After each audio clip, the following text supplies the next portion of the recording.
Bonjour à tous, donc on se retrouve pour le 4e épisode de cette leçon. Je pensais initialement que ce serait le dernier, mais ce sera certainement seulement l'avant-dernier, sinon ça ferait beaucoup pour un dernier cours. Alors pour faire la transition, la dernière fois on a vu que effectivement les attentats du 11 septembre 2001 aux États-Unis vont marquer un tournant dans les relations internationales et dans les relations tout simplement entre les pays dans le monde, que ces attentats ont remis en cause clairement l'hyperpuissance américaine qui pouvait être bien sûr désormais touchée au cœur de son territoire, et on avait vu ensuite comment effectivement l'Amérique s'est lancée dans une véritable guerre et chasse aux terroristes en Afghanistan, puisque Ben Laden était afghan. Guerre en Afghanistan, on avait dit, qu'a été le plus long conflit qu'a mené les États-Unis, qui d'ailleurs n'est pas totalement terminé comme je vous l'avais dit. Et puis ils vont se lancer dans une deuxième guerre en fait, une deuxième guerre du Golfe en Irak en 2003, qui est un peu une guerre préventive en fait. Donc je vous avais demandé de répondre aux deux questions de ce texte qu'on va donc corriger à présent.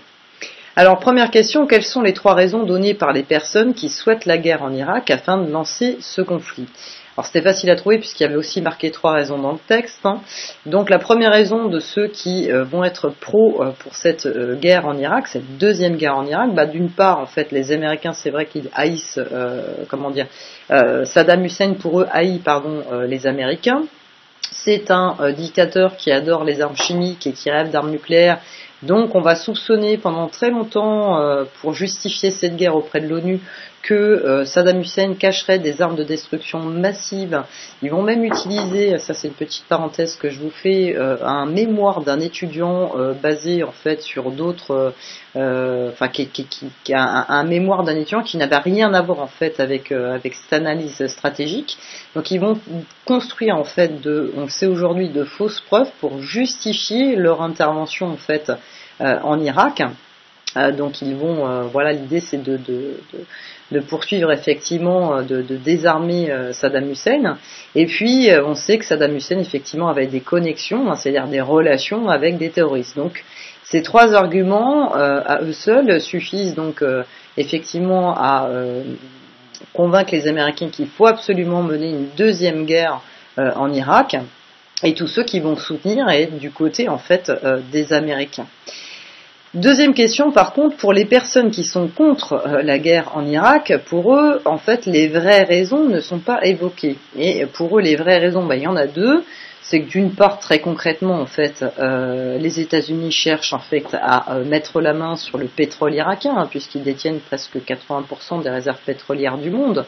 Et d'ailleurs, c'est assez surprenant, mais à la fin de ce conflit, les 2/3 des puits et des gisements pétroliers passeront sous le contrôle plus ou moins légal d'entreprises américaines. Alors ça, c'est des montages, bon, je rentrerai pas dans les détails pour vous l'expliquer, mais effectivement, à la fin de la guerre, il n'y a pas de surprise.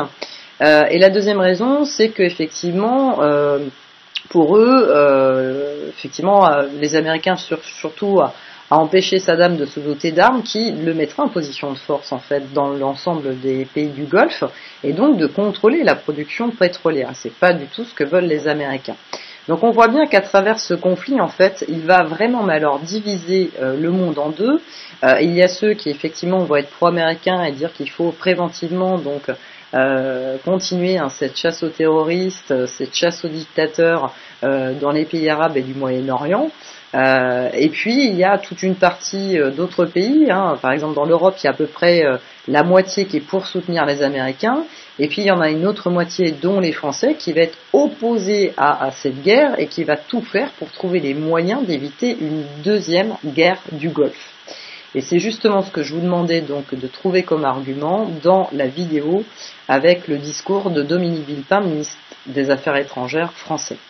Alors on va pas re-regarder la vidéo, on va répondre très rapidement à ces questions.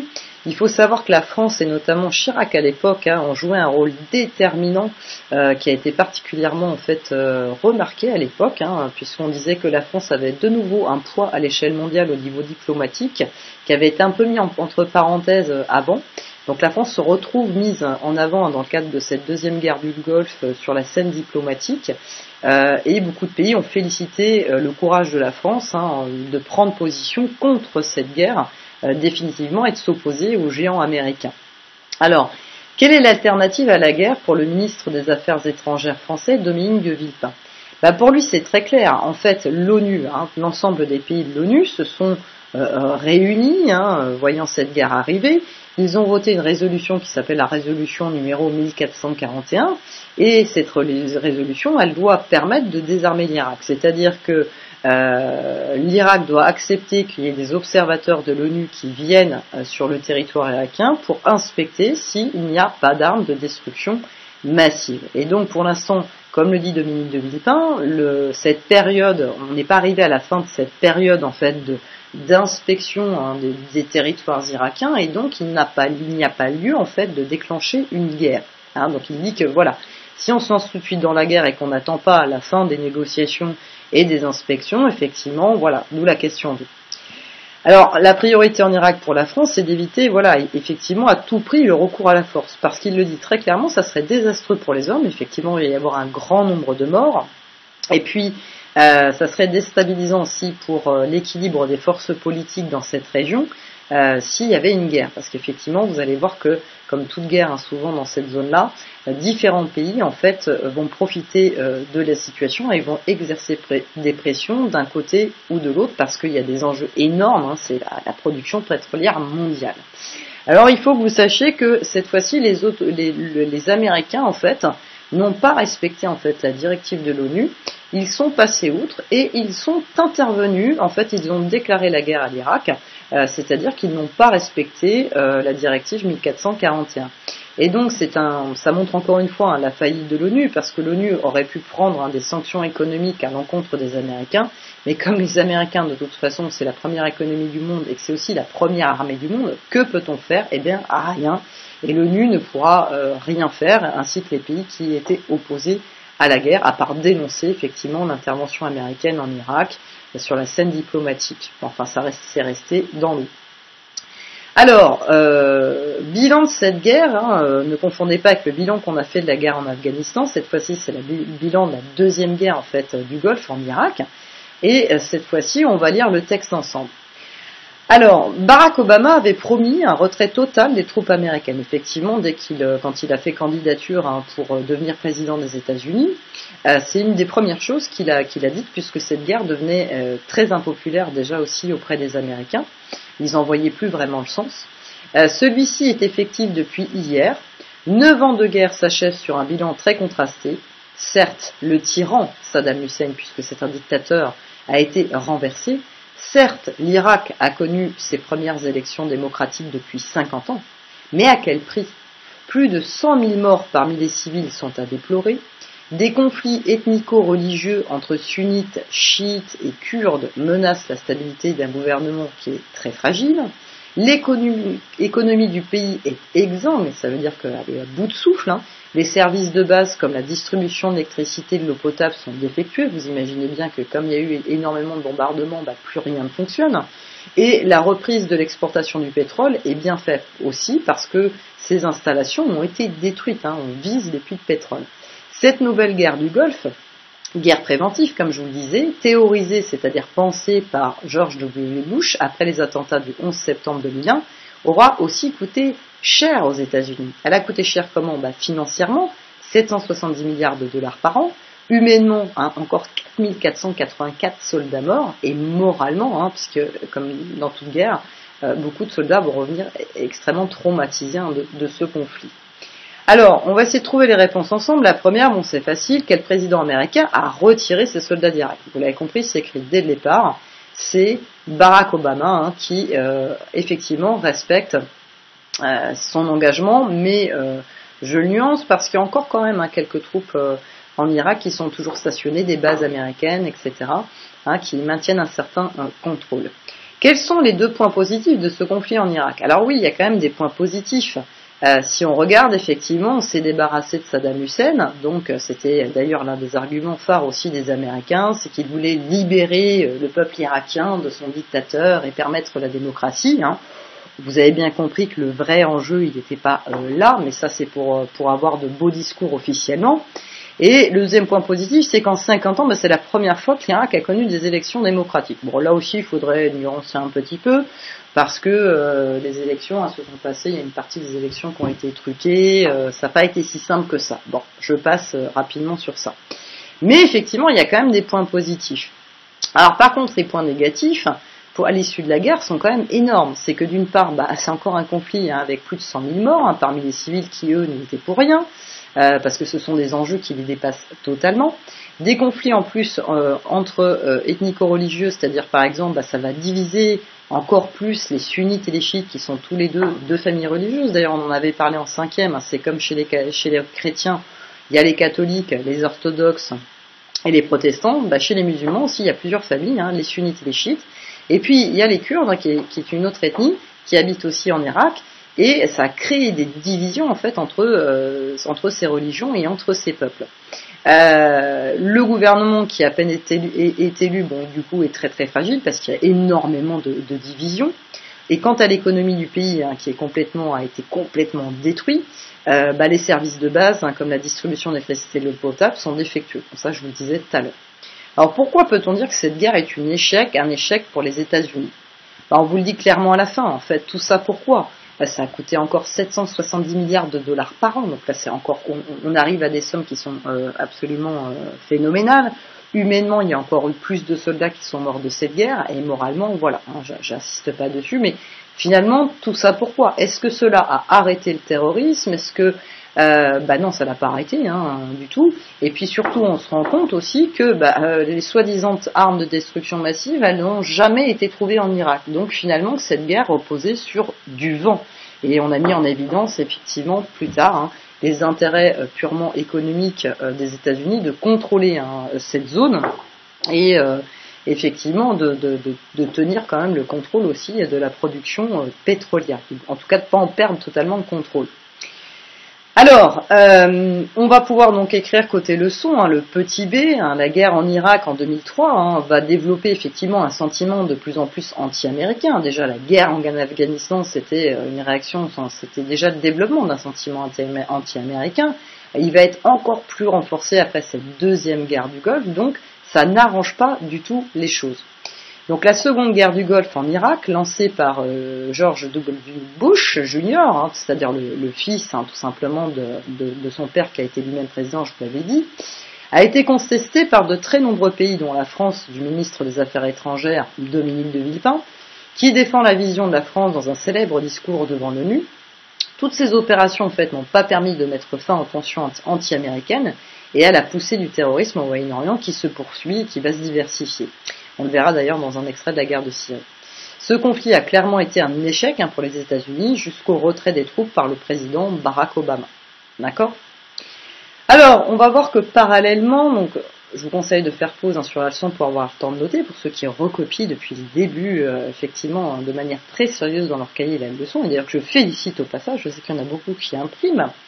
On va voir aussi que face à tout cela, il y a d'autres puissances qui vont émerger en fait dans tous ces conflits, avec d'autres intérêts, avec d'autres sujets de rivalité, et notamment je vais vous les faire deviner. Il n'y a plus que les Américains, il y a forcément, vous vous en doutez. Là, je pense que vous avez reconnu le drapeau qui est représenté. Alors vous allez peut-être vous tromper avec les Russes, mais là concrètement, en fait, c'est le drapeau chinois. Donc, on voit un Chinois qui est en train de recouvrir d'un autre drapeau, le drapeau américain, par le drapeau chinois. Donc effectivement, il y a un concurrent majeur qui devient une véritable puissance mondiale qui émerge, c'est la Chine. Deuxième pays qui aussi a l'envergure de devenir une puissance mondiale et qui peut aller contre les intérêts effectivement des Américains, on va le voir, c'est les Russes, l'ours russe comme on disait, qui fait concurrence effectivement aux Américains directement. Il y en a un troisième, c'est l'Iran. Ce sont les trois grands ennemis, si l'on peut dire, des Américains. L'Iran qui, encore une fois, là il y a bel et bien des intérêts pétroliers, mais aussi de production de gaz, notamment de passage de gazoducs dans certains pays, et effectivement les Américains essayent de contrôler aussi cela. Et puis il y a une dernière puissance en fait qui est composée de plusieurs pays qui aussi pèse sur la scène internationale, mais on nuancera tout ça. C'est l'Europe, c'est-à-dire c'est nous. Donc on voit bien qu'ici on n'est déjà plus du tout dans un monde unipolaire. On est vraiment passé à un monde multipolaire, c'est-à-dire qu'il y a plusieurs pays aujourd'hui qui se sont fortement développés économiquement, militairement, et qui ont vraiment aujourd'hui la possibilité de tenir tête en fait aux Américains, qui en plus ont été d'autant plus fragilisés par les attentats de 2001. Alors, je vais vous montrer, donc premièrement, je vais vous parler du match Chine vs, c'est-à-dire contre les Américains, et vous allez comprendre que ça peut faire très très mal, effectivement. Donc on va regarder la vidéo ensemble et parler de cette terrible guerre économique qu'il existe entre la Chine et les Américains.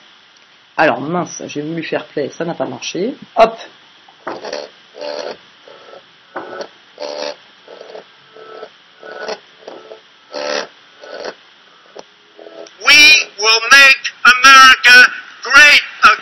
Rendre sa grandeur à l'Amérique, c'est l'objectif de Donald Trump depuis son arrivée à la Maison-Blanche. Et dans son viseur, il y a le déficit commercial colossal de son pays avec la Chine. En 2018, la Chine a vendu près de 540 milliards de dollars de produits aux États-Unis. C'est surtout des téléphones portables, des ordinateurs, des vêtements et des jouets. De leur côté, les États-Unis ont exporté 120 milliards de dollars de biens vers la Chine. Parmi ces produits, on trouve des avions, des voitures et du soja. Conséquence, un déficit commercial de 420 milliards de dollars pour les États-Unis l'an dernier. C'est 40 fois plus qu'en 1990. Pour Donald Trump, les États-Unis sont victimes d'une concurrence déloyale de la part de la Chine. Il veut faire pression sur Pékin pour négocier un accord commercial et imposer ses conditions. Ce qu'il demande, c'est que la Chine n'aide plus ses entreprises publiques et qu'elle arrête de baisser la valeur de sa monnaie pour doper ses exportations. Il accuse aussi Pékin de s'approprier les technologies américaines et il veut que cela cesse. Début 2018, la tension éclate. Les États-Unis décident d'abord d'augmenter les taxes sur les importations de panneaux solaires en provenance de Chine. D'autres produits suivront comme l'acier et l'aluminium. La liste s'allonge au fil des mois et fin 2018, c'est près de la moitié des produits que les États-Unis importent de Chine qui est surtaxé. Le 1er décembre 2018, les présidents chinois et américains se rencontrent à Buenos Aires, un dîner de travail après le sommet du G20. C'est le début d'une trêve dans la guerre commerciale. Près de 5 mois plus tard, les deux pays semblent proches d'un accord commercial et les négociateurs chinois sont attendus à Washington pour une dernière séance de négociation.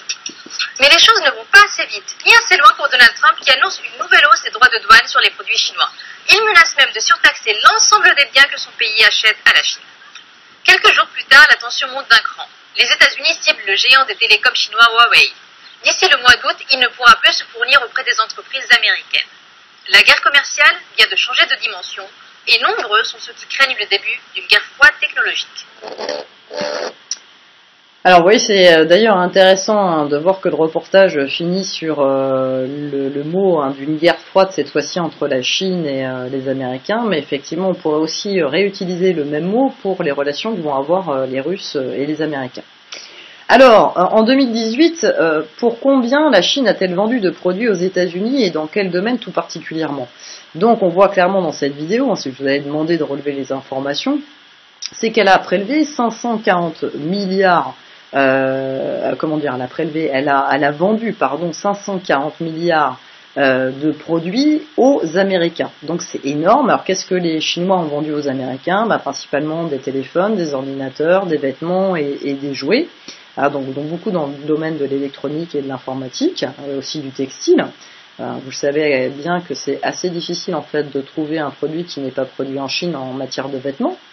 Et en 2018, inversement, les États-Unis, eux, quand les Chinois arrivent à exporter l'équivalent de 540 milliards de dollars, eux, ils n'ont réussi à vendre aux Chinois qu'à peu près une production qui relève de 520 milliards de dollars, principalement des voitures, des avions et du soja. Donc concrètement, on va dire que la balance commerciale américaine est déficitaire. Ça veut dire que les Chinois vendent beaucoup plus de choses aux Américains que les Américains n'arrivent à vendre de choses aux Chinois. Et donc finalement, ils ont un déficit de 420 milliards de dollars, c'est énorme, c'est-à-dire c'est un écart, hein, comme ils nous disent, en gros, c'est 40 fois plus qu'en 1990. Donc face à voilà, c'est la réponse à la question 3. Face effectivement à ce qui se passe, Donald Trump décide de faire un véritable bras de fer avec la Chine, et il décide, vous l'avez compris, de taxer les produits chinois. Alors qu'est-ce que ça veut dire taxer? C'est-à-dire que par exemple un produit chinois, je dis n'importe quoi, qui se vendait 50 € en Amérique, quand il va arriver à la frontière américaine, les Chinois vont devoir payer une taxe, c'est-à-dire ils vont augmenter le prix de 20, de 30, de 40 ou de 50%. Du coup, le téléphone ou l'objet qui devait se vendre 50 € ou 50 $, pardon, eh bien, son prix va par exemple doubler, il va se vendre 100 $ sur le marché américain, et du coup, le produit américain qui lui voulait se vendre et qui était peut-être qu'à 53 ou à 60 $, il est plus intéressant. Donc c'est une façon en fait de bloquer la vente des produits chinois. Certes, ils peuvent toujours entrer sur le territoire américain, mais par contre, ils vont devenir plus chers que les produits américains en comparaison. Et donc du coup, l'américain, naturellement, va plus se tourner vers le produit américain que vers le produit chinois. Donc c'est vraiment une façon de faire une sorte de frontière économique aux Chinois et de les empêcher en fait d'inonder le marché américain de produits chinois à bas prix. Alors, vous voyez dans la vidéo aussi que, bon, ça vous avez sans doute entendu parler, parce qu'on en a beaucoup parlé aux infos, c'est que, évidemment, ils se sont attaqués, on a Apple en face, société américaine, et ils se sont attaqués concrètement à une entreprise géante chinoise, à savoir l'entreprise Huawei. Donc il y a un vrai match entre, effectivement, l'iPhone et les téléphones Huawei. Donc, ils ont aussi visé clairement cette entreprise afin de décourager les Chinois, voilà, de poursuivre leur invasion économique. Donc il y a toujours aujourd'hui un véritable match, une guerre commerciale, une guerre économique très très forte entre les Chinois et les Américains. Et pour l'instant, le match est perdu par les Américains. C'est les Chinois qui ont gagné. Deuxième exemple que je voudrais vous montrer, qui montre bien que le monde est de plus en plus multipolaire et que les Américains ne peuvent pas tout gérer. Je vous prends le cas de l'Ukraine, effectivement, pour vous parler aussi un petit peu des relations entre l'Europe et les Américains, les Russes et ces pays qui sont concernés. Alors fin 2013, donc cette petite caricature, vous voyez bien, donc ça c'est une petite Ukrainienne, effectivement, et puis alors elle est tiraillée d'un côté par l'Union Européenne, de l'autre elle est tiraillée par les Américains qui allongent des dollars sur la table, de l'autre elle est tirée par des chars soviétiques, russes, et la pauvre elle est écartelée en fait entre toutes ces puissances qui cherchent à tirer avantage de sa situation. Il faut savoir que l'Ukraine est vraiment à cheval en fait territorialement entre l'Union Européenne, le territoire européen, et la Russie. Et c'est un pays qui est, je dirais, presque à 50% pro-russe et une autre partie qui est 50% pro-européenne. Et qu'est-ce qui s'est passé ? Fin 2013, en fait, il devait y avoir il y avait un accord qui avait été signé, en fait, que l'Ukraine s'associerait avec l'Union Européenne et que l'Ukraine pourrait rentrer dans l'Union Européenne. Et puis la Russie, en fait, allait essayer de faire pression sur Kiev, en fait, sur la capitale de l'Ukraine, pour la faire changer d'avis, parce qu'elle n'avait pas du tout envie que l'Ukraine entre dans l'Union Européenne. Pourquoi ? Parce que il y a des intérêts aussi vitaux. L'Ukraine, il y a des gazoducs qui passent par l'Ukraine, dont les Russes veulent garder le contrôle. Il y a toujours des enjeux économiques derrière, et donc ils n'ont pas du tout envie que effectivement l'Ukraine passe du côté de l'Union Européenne. Donc comment ils ont essayé d'exercer leur pression en fait sur l'Ukraine ? Par exemple, voilà, je vous ai mis, ils ont restreint l'accès de certains produits, donc l'Ukraine n'arrivait plus à importer. Ils ont revu les prix du gaz, puisque les Russes sont un gros producteur de gaz et l'Ukraine dépend de la production de gaz russe, donc ils augmentaient les prix, donc ils ont fait pression, comme les pays arabes augmentent les coûts du pétrole pour faire pression sur les Américains, sur les Européens. Et puis ils ont carrément pensé imposer aux citoyens ukrainiens d'avoir un passeport étranger pour aller en Russie, alors qu'ils n'en avaient pas besoin pour l'instant. Donc ils ont exercé différentes pressions, j'ai résumé pour le coup, et donc finalement, sous ces pressions, l'Ukraine décide finalement en fait de refuser l'accord qui avait été proposé par l'Union Européenne et de ne pas donc se rallier à l'Union Européenne. Il y a, suite à effectivement ce refus d'accord, d'importantes manifestations pro-européennes qui vont se développer en fait en Ukraine, notamment dans la capitale, et qui vont regrouper beaucoup de personnes. Ça va être d'ailleurs très très très tendu.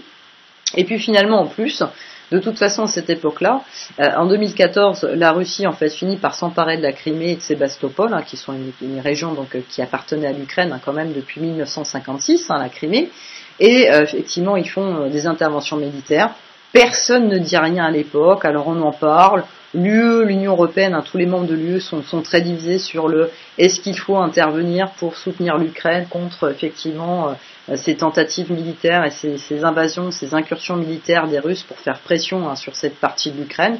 Bon, au final, on a beaucoup parlé et puis finalement rien ne s'est passé.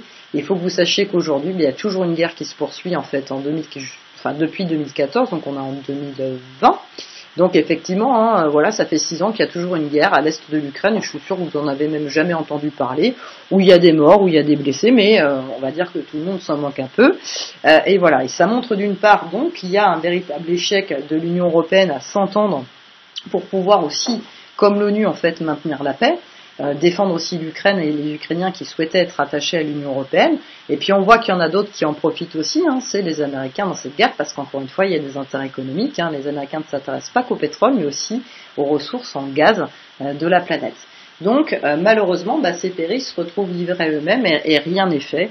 Voilà, on n'en parle pas, ou voilà, un conflit va en chasser un autre. À la même époque, et c'est pour vous donner un autre exemple, parce qu'on en a parlé en 4e quand on a travaillé sur l'immigration, je vous avais parlé de la guerre en Syrie. Alors il y en a beaucoup qui n'ont pas eu l'année dernière, donc ça va rien vous dire.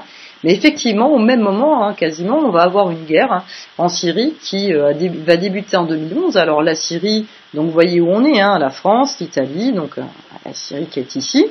Et puis là, c'est un peu pareil parce qu'il y a d'énormes gisements pétroliers et aussi de gaz en Syrie. Alors des gisements pétroliers et puis aussi des gazoducs qui passent par la Syrie, différents projets. Et donc la guerre, en fait, elle a commencé le 15 mars 2011 par au départ des manifestations contre le régime de Bachar el-Assad, donc qui dirigeait en fait la Syrie. Et puis c'est un dictateur comme un autre. Et effectivement, le peuple a voulu, c'était un peu le moment du printemps arabe d'ailleurs, où le peuple syrien a voulu se débarrasser en fait de son dictateur, un peu comme avec Saddam Hussein, et puis mettre en place une vraie démocratie. Alors le problème, c'est que là, ça va faire intervenir énormément de pays, parce qu'on est dans une zone, voilà, la zone du pétrole, avec l'Irak, de toute façon c'est exactement Arabie Saoudite, Irak, Iran, voilà, on est dans le croissant d'or du pétrole, si on peut dire. Et donc ça va faire intervenir un tas de personnes. Alors le dictateur en question, Bachar el-Assad, lui, il va avoir quand même l'appui de l'Irak, ici. Il va avoir également l'appui de l'Iran qui va fournir des armes et des conseillers militaires au régime d'Assad. Il va avoir l'appui de la Russie aussi qui elle soutient en fait ce dictateur parce qu'elle a un port à Tartous qui lui permet en fait d'avoir une tête de pont, donc elle n'a pas du tout l'intention de perdre son contrôle. Donc pour elle, c'est bien mieux en fait de garder Assad à la tête effectivement de la Syrie. Et puis ils ont quand même aussi le soutien de la Chine, donc c'est pareil non plus, qui n'est même pas mise sur la carte. Bref, ça fait quand même beaucoup de pays qui sont de véritables puissances qui vont soutenir le dictateur en place en Syrie. Puis en face, vous avez aussi des rebelles, ceux qui sont soulevés pour mettre en place la démocratie, qui sont soutenus par la Turquie. Alors la Turquie, en fait, elle envoie surtout un appui politique, des conseillers, de la logistique, c'est-à-dire des moyens, du matériel, justement à ceux qui sont en rébellion. Elle fait aussi passer un certain de postiers d'armes qui sont financées elles-mêmes par le Qatar, qui soutient les rebelles, parce que le Qatar voudrait renverser aussi Bachar el-Assad. Ils ont aussi l'Arabie Saoudite qui les soutient, qui leur fournit des armes à travers la Jordanie. Il y a les États-Unis qui sont pour aussi que Bachar el-Assad soit renversé, un peu comme avec Saddam Hussein, donc qui eux veulent garder en fait le contrôle dans la région. Et puis la France et le Royaume-Uni qui sont pour la démocratie et qui veulent que Bachar el-Assad soit renversé. Donc on voit bien encore à travers cette deuxième guerre que on a différentes encore puissances qui vont se battre, alors indirectement encore une fois, là on est un peu dans une guerre froide, c'est-à-dire qu'on sous-finance derrière du matériel, des moyens, des conseillers militaires, etc., pour en fait placer la personne que l'on souhaite. Et généralement, en fait, Bachar el-Assad convient à un certain nombre d'acteurs politiques de la zone, et puis les Américains ou par exemple les Européens voudraient au contraire mettre à la tête de la Syrie un autre dirigeant qu'ils pourraient mieux contrôler. C'est souvent comme ça que ça se passe. Alors en plus de tout cela, donc cette Syrie qui est littéralement écartelée, c'est une guerre civile déjà entre les différentes populations syriennes, et bien en plus de tout cela, il y a un conflit religieux à l'intérieur de la Syrie entre, comme tout à l'heure, les sunnites et les chiites qui sont tous les deux musulmans, et il se trouve que donc cela va faciliter aussi le développement en fait de groupes djihadistes terroristes qui vont profiter de cette guerre en fait pour se développer et notamment par exemple le front Al-Nosra, qui est une branche syrienne en fait d'Al-Qaïda. Al-Qaïda dont je vous parlais, qui a été fondée par Ben Laden, eh bien il y a un tas de petites branches qui vont en fait essaimer de la branche principale qu'avait fondée Al-Qaïda dans tous les pays du monde quasiment. Et puis il y a aussi l'État islamique qui se développe, que vous connaissez peut-être mieux sous le nom de Daesh, qui est une autre branche, on va dire d'autres terroristes, une variante, qui essaye aussi de prendre le contrôle. Et d'ailleurs, dans le texte qu'on avait vu en 4e avec l'histoire d'Hassan et de son frère, qui avait quitté en fait un camp de réfugiés de l'ONU pour rejoindre l'Allemagne ou l'Autriche, eh bien ils avaient quitté ce camp de réfugiés de l'ONU. Pourquoi ? Parce que justement, il avait été envahi en fait par des groupes terroristes. Et donc les deux frères avaient choisi de s'échapper du camp de l'ONU pour ne pas être en fait recrutés par ces djihadistes et envoyés à la guerre comme les autres, être complètement endoctrinés par les islamistes radicaux. Donc deuxième exemple pour vous montrer que on est vraiment dans des conflits aujourd'hui qui ont des intérêts différents, il y a aujourd'hui différentes puissances qui se tiennent tête, il n'y a pas seulement les Américains qui arrivent et qui règlent tout et qui font les gendarmes et les cow-boys, il y a aujourd'hui vraiment différents intérêts, différentes puissances qui font contrepoids aux Américains, et donc on est véritablement bien dans un monde multipolaire, un monde aussi où on voit bien que l'Europe pèse peu finalement, parce qu'elle est nombreuse, nombreux pays, et que tant que tous les pays ne sont pas d'accord, eh bien on ne peut pas intervenir. On ne peut pas envoyer une partie de l'armée de l'ONU qui sera constituée des soldats volontaires des différents pays de l'ONU, et donc rien ne se passe, et de la même manière l'ONU n'arrive pas encore une fois à limiter les conséquences de ces conflits. Alors j'ai mis 3 petits points d'ailleurs aux 2 conflits parce que les conflits ne sont toujours pas terminés aujourd'hui. Alors, on arrive au petit C, donc l'émergence de nouvelles puissances et de nouvelles menaces. Depuis 2001, le monde est devenu multipolaire. Les puissances émergentes cherchent de plus en plus à jouer un rôle dans les relations internationales, donc elles font le bras de fer avec les Américains. Alors on va les citer, d'une part la Chine et les États-Unis se livrent une véritable guerre économique, ça je crois que vous l'avez compris. D'autre part, la Russie et l'Union européenne aussi connaissent de nombreux désaccords, notamment sur la guerre civile syrienne. Il faut savoir que par exemple, c'est ce que je vous expliquais tout à l'heure, c'est que les Européens vont être pour une intervention en Syrie, effectivement, pour défendre les civils qui veulent mettre en place la démocratie, se débarrasser de Bachar el-Assad. Les Russes, au contraire, eux, ils soutiennent Bachar el-Assad. Donc ils soutiennent un dictateur. Donc ça crée des conflits très importants entre ces deux puissances.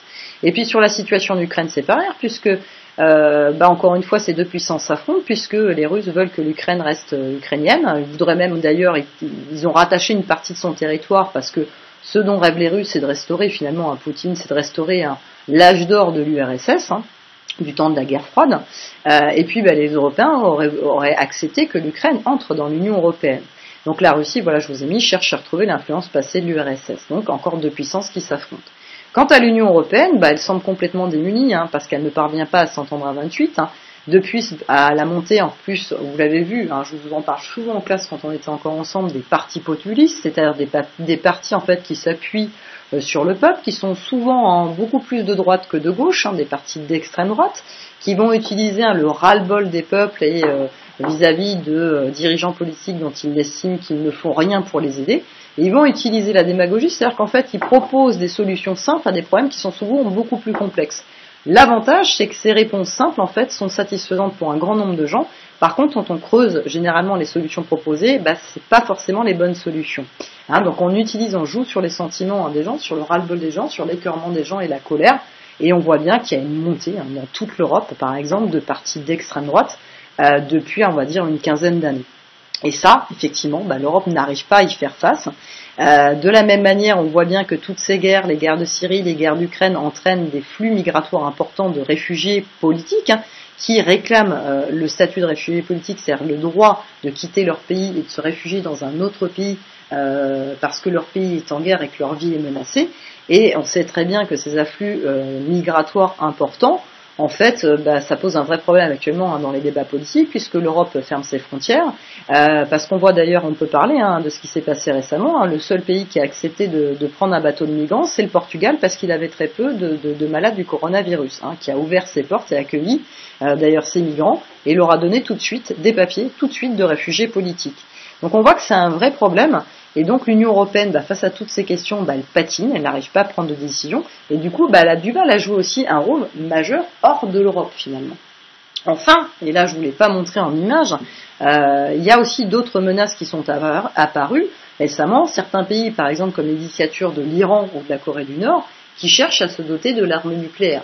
Donc tout cela fait qu'aujourd'hui, vous voyez bien, on a plusieurs pays qui sont devenus de réelles puissances et qui tiennent tête aux Américains, qui tiennent tête aussi à l'Union européenne, et donc le monde il est beaucoup plus compliqué en fait que du temps de la guerre froide. Et là ça me fait vraiment penser à la première caricature que je vous ai montrée, où effectivement la dame dit c'était mieux du temps de la guerre froide, au moins il y avait deux blocs, c'était clair, il y avait deux géants et c'était beaucoup plus simple.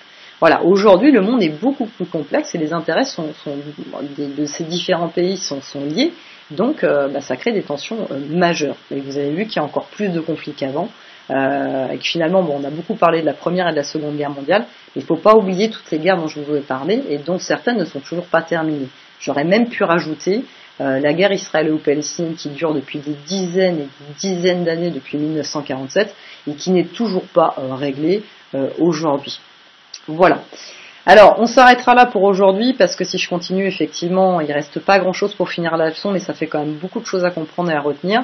Donc je m'arrête là pour aujourd'hui, et le reste de la vidéo, je vous la mettrai pendant les vacances. Vous aurez largement le temps en 15 jours de voir une petite vidéo pour qu'on puisse finir la leçon et commencer sur une nouvelle dès la rentrée.